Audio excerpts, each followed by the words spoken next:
Alright, so good morning and welcome to the ride review of the Royal Enfield Shotgun 650. So, first off, thank you to Brother Harrold for letting me borrow your bike for over a week.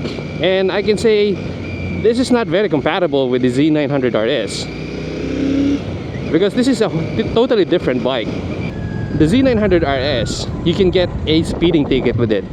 With this one though, no matter how hard you pull on the throttle, you'll still be labeled as a mannered gentleman because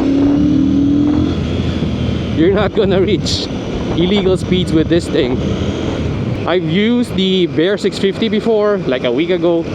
The Bear 650 is more aggressive, and this is more of a smoother. Sure, if it's slower because of its weight, it's 240 plus kilograms. It's a lot heavier as well. So the power to weight ratio is there. This is for the younger market because they had the Super Meteor 650, which has chrome accents all over, and this one, the Shotgun, actually looks a lot younger thanks to its blacked out parts. It doesn't have chrome parts, and yeah, it looks more modern, yet it still has that classic vibes into it. Now the owner of this, Harrold, is very particular with the specific sound on the engine. Is the wearing sound that you hear when I decelerate.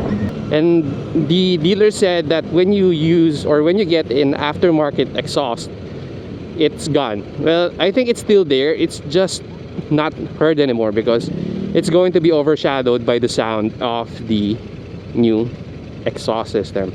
And I think it adds to the factor because I've read some don't like it specifically. It's kind of annoying on their end. For others, it's part of the authenticity of the Royal Enfield. Now, like I said, this is not gonna reach those highway speed. Well, it can. It can, but it's not that very fast, so you'll be fine. Of course, this is a 240 kilogram bike. Of course, one of the cons is it is heavy. But the upside of being heavy is when you take this on the expressways, it is where it shines because you won't be dragged down by other vehicles. So it feels very stable on the expressways. Now next up, it's handling. It's easy to handle. Steering this motorcycle is relatively easy. And if not, I think it's one of the best to steer. It's one of the best from Royal Enfield to use.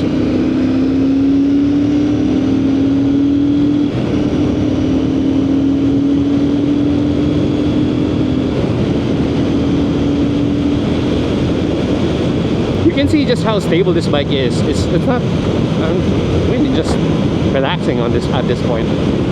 But of course, compared to the Bear 650, that has a bit more punch, while this one is a bit more smoother. That's what I can say. Now, it's still a fun bike to use overall. This is a very unique experience for me actually, because I'm really surprised with the ergonomics of this one. I was expecting a really more of a ergonomics or for the cruisers, but this one is really upright.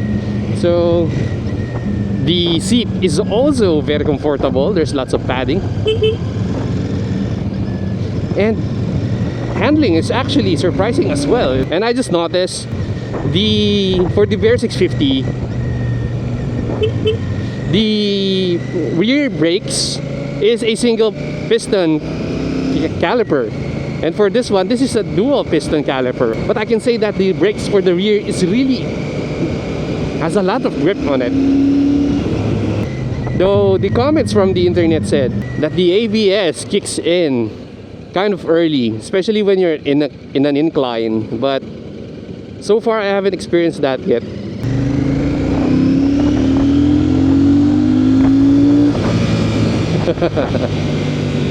Yeah, it's going to produce some smiles as well. Morning, sir. Sa motobox po. Thank you.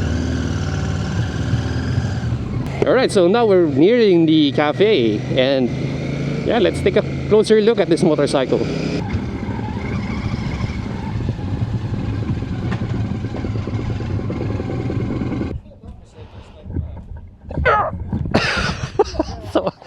bigat.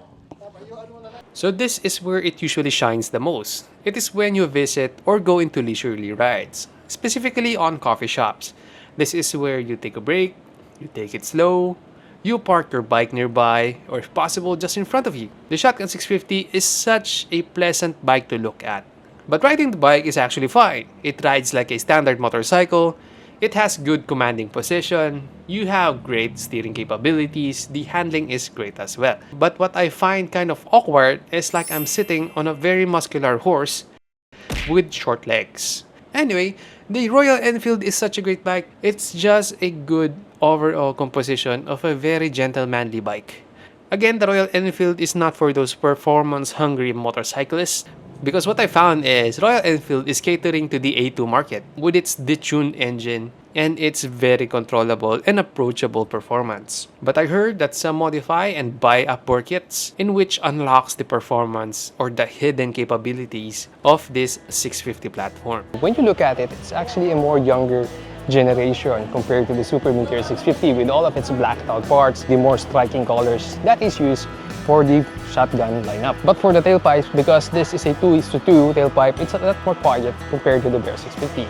So when you pull on the throttle, there's not much power that can be felt, but of course it has a very smooth throttle response. And something about the Shotgun 650 that I truly appreciate is the cast wheels that is tubeless. Also for the ergonomics, which is relaxed, you have an upright position, you have lots of leverage from the controls of the handlebar. It's very light, it's not tiring even for long usage. It's just the right amount for my height. Alright, for the seat height check, my height is 5'6" with a 30-inch inseam. This is what it looks like. The sitting position is very upright, in a sense that you're riding a standard motorcycle rather than a cruiser. For the seat, I appreciate its modular capabilities. You can turn it to a passenger seat or you can turn it as a luggage rack. And also there's a lot of padding for the main seat as well. And the essence of the Shotgun 650 is you have a smooth, comfortable, and enjoyable ride. So yeah, that's it for the Shotgun 650. Again, this is Neo. Thank you so much for watching. If you have any comments for the Shotgun 650, please feel free to comment down below. Again, this is Neo. As always, ride safe and see you on the road.